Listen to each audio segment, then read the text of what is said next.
is conducting a survey of provinces and territories, finding this year so far there have been over 1,280 times that hospitals, mostly rural, have closed their doors overnight for a full day or longer, usually because they can't find enough nurses or doctors. Every closure runs the risk of a bad outcome for somebody. It's not okay. Under any circumstance, it's not okay. This hospital in Chesley, Ontario, has been closed over 150 times this year alone, leaving patients like Reverend Craig Bartlett feeling abandoned. This place is my primary healthcare provider. He has no family doctor, hasn't been able to find one in over 2 years, so this hospital is his lifeline. How do they think that this is improving my healthcare situation at all? It befuddles me and boggles the mind. This adds time for travel, 30 to 200 kilometers to the next ER. It also adds to the risk of those who may be suffering heart attacks or strokes. I'm not sure if anybody's actually examining the harms that are coming from this. Dr. David Savage hopes to study the closures in Ontario and their effects. When your ER closes and patients can't be assessed, well, the possibility of a poor outcome or something being missed goes up significantly. ER doctors and nurses tell CTV News they are frustrated beyond belief that provinces haven't appropriately planned and prepared by training staff and maintaining basic rural health care. These kind of closures mean that government has failed to meet their end of the social contract with Canadians in terms of providing them assured access to quality emergency care. And late today, Canada's emergency physicians told me they've been asked to present to the country's deputy health ministers next week, talking about a national forum to help solve the urgent crisis in emergency care. Ava Stavros, CTV News, Toronto.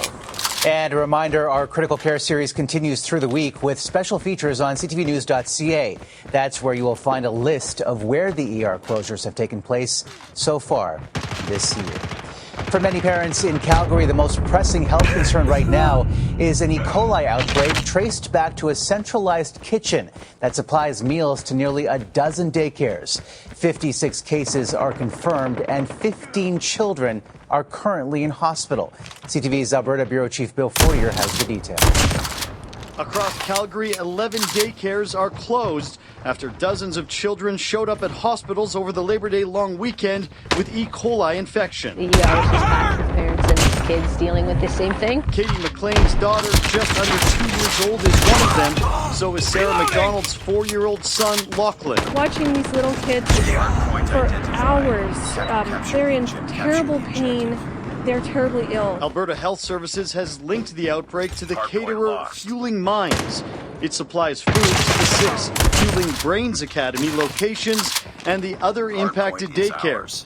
At least 15 children have had to be admitted to hospital. We pay our daycares to keep our kids safe, and it now feels like they weren't safe there. E. coli infection can cause fever, stomach pain, and diarrhea. In serious cases, it can result in kidney complications and even death. If any parents see those symptoms in their children, they need to take them to an emergency room immediately. Back in 2000, Walkerton, Ontario's water supply was contaminated by E. coli. More than 2,000 people became sick and 7 died. Food safety experts are calling for more mandatory training for anyone who handles food commercially. Unfortunately, here in Alberta, like many provinces, not everybody who handles food has to have certification. For now, staff are monitoring the 15 children with the most serious illness.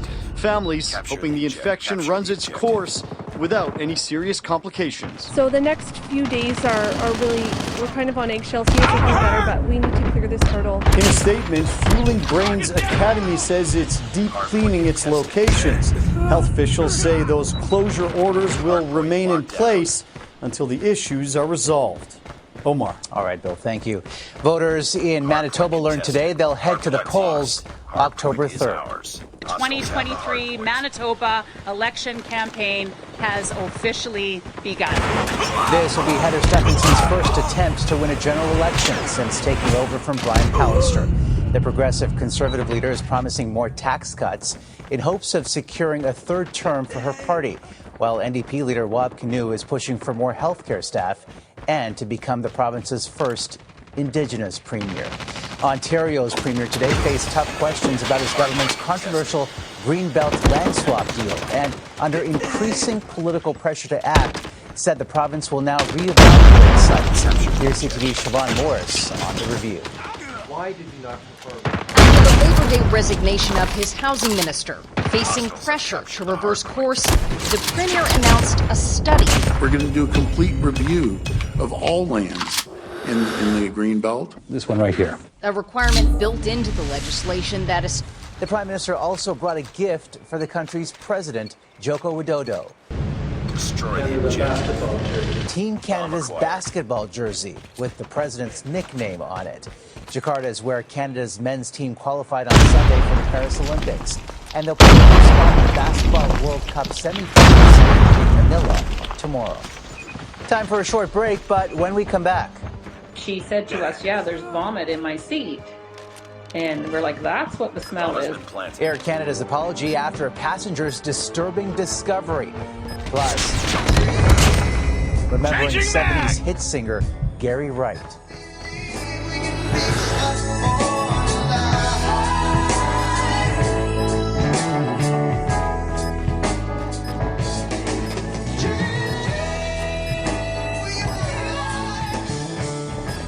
We are hearing tonight from a witness who says she was disgusted by the way 2 Air Canada passengers were treated on a recent flight from Las Vegas to Montreal. They were booted from a packed plane for refusing to sit in seats with remnants of vomit. Here's CTV's John Vandevelli-Rao. The incident happened as passengers boarded an Air Canada Rouge flight from Las Vegas to Montreal. A pair of women arrived at their seats when a witness says one of them immediately noticed they were wet and reeked of vomit. She said to us, yeah, there's vomit in my seat. And we're like, that's what the smell is. Susan Benson was seated behind the women, who called over a flight attendant and were told someone had been sick on a previous flight. But the seats were left soiled overnight and not cleaned until the next day. In a widely shared post on Facebook, Benson wrote the women were told to mask the smell, to place coffee grinds in the seat